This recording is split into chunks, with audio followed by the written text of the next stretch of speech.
Hi, I'm Butch with waterfallpondsupply.com. Today we're going to show you how to install a zero pond system from Flow Ranger. The feature we're going to build is a 12-foot long cascading stream that's going to disappear into the zero pond skimmer. This kit comes complete with everything you need, from the small waterfall filter, the pump, the felt liner, the rubber liner, glue, the hose, everything you need except for rock and labor. This waterfall filter goes at the top. The zero pond skimmer will be dug down and hidden in the ground at the end. The nice thing about this zero pond skimmer also is your stream is not going to end into just a rock pit. It's going to have a filter at the end that you can clean out the leaves and debris that end up here throughout the year. So we're going to go ahead and start digging a hole, and we're going to start getting dirty and get this thing done. Okay, we went ahead and leveled the ground, put our tank in place.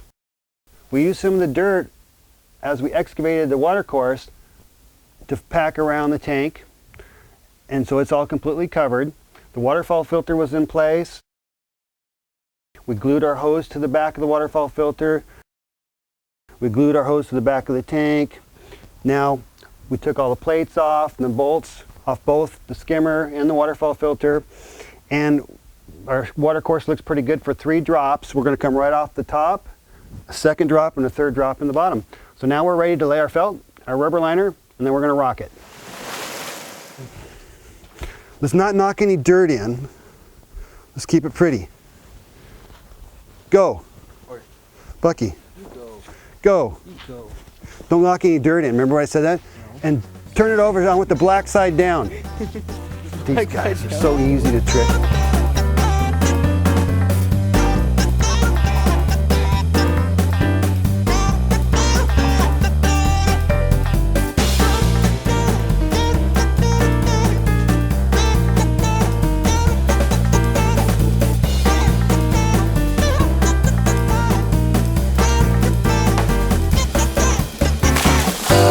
Okay, now we're going to go hook up the rubber liner to the front of the skimmer and the waterfall filter.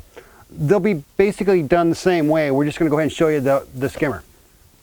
Now I take the plate after I put the rubber liner up the face of it, and you don't put the felt up, but just the rubber. I'm going to take this plate and put it on the front. Then I'm going to take my nail from the inside of the skimmer. I'm going to poke a hole, go through the hole and poke a hole through the rubber. You pull the nail out while holding the plate in place. I'm going to take a bolt and I'm going to push it through. Now I'm going to do that to each one of these. Poke a hole, push the bolt through. Now I have all the bolts pushed through, so I'm going to take my knife and I'm going to cut out the opening.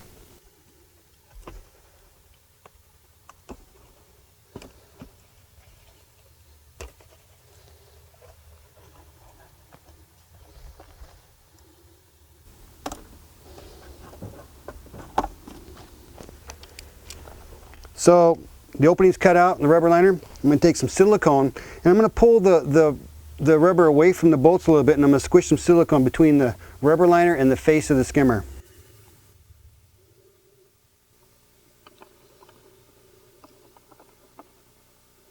Okay, I got the silicone in. I'm going to go ahead and put the plates on. I'm going to take a washer, put it on the outside, and then tighten the nut. We're just going to snug them up. You don't want to over tighten them because you can bow the plate. So you just snug them up nice and tight.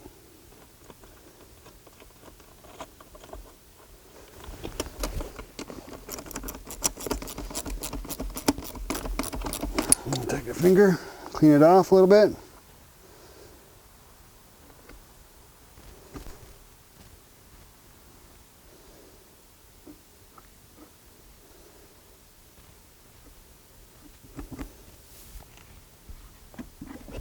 Good to go.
Okay, since we've laid the felt liner and the rubber liner and attached it to the skimmer and the waterfall filter, we've gone ahead and started rocking it.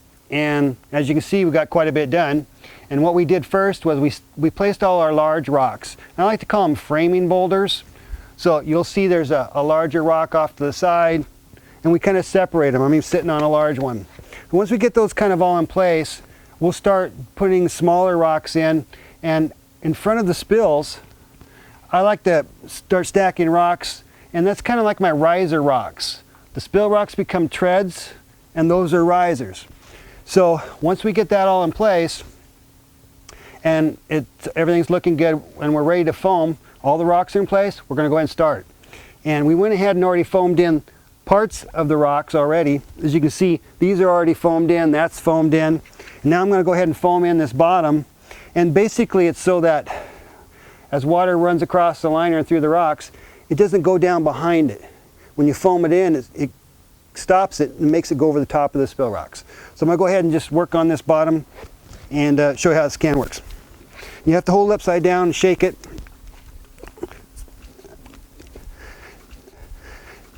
There you go. So you just stick the straw back in there and pull up on it. It starts to fill in the gap.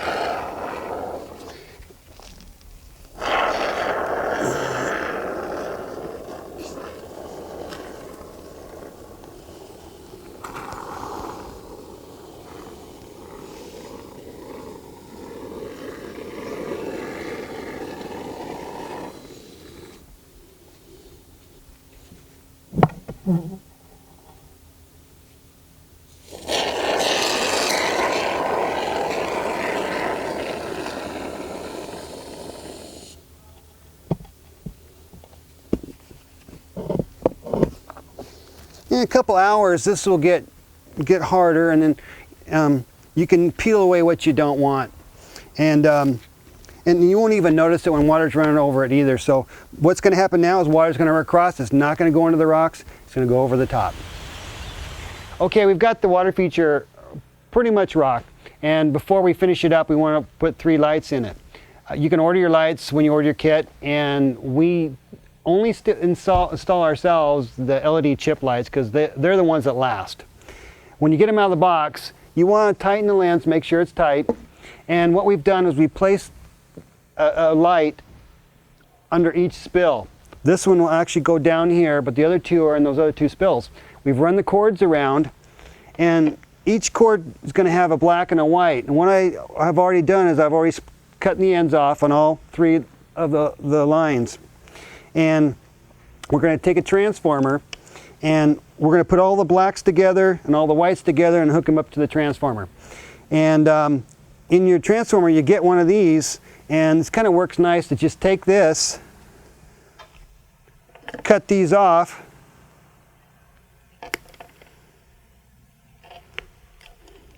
and we're gonna peel this back, and we'll add one to the black, all the blacks, then this will hook up to the transformer.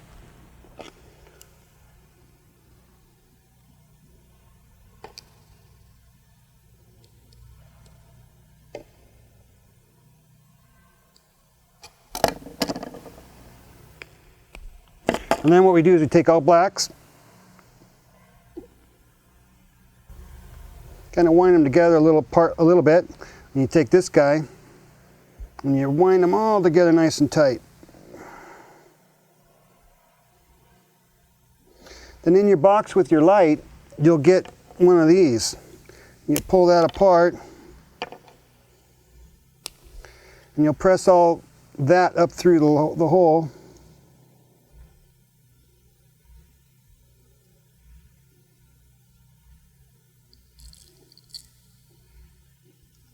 And then you'll grab a hold of the end of it, and you'll just kind of pull it in that little notch. Okay, and then you just go like that. And you take the other end, it's got some silicone in there to waterproof it. And just press it on. And that's good to go for the one side. So now we're going to get the other one, the whites, and do that. Now, I'm going to take these 2 to the transformer, on the underside, you'll find the 2 screws, and you'll just put one underneath each. Screwdriver.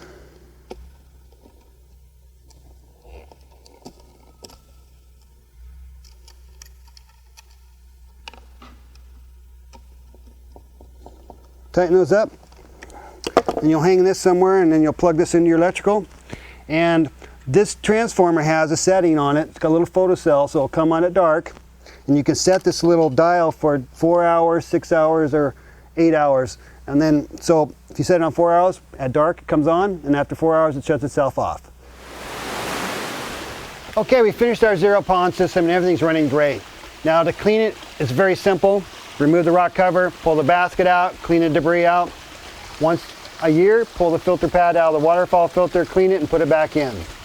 You're going to get some evaporation, and a lot of times you could put an autofill on it, but we kind of shy away from those in case they stick on. What we've done, and we like to do, is put a protective switch in all our systems.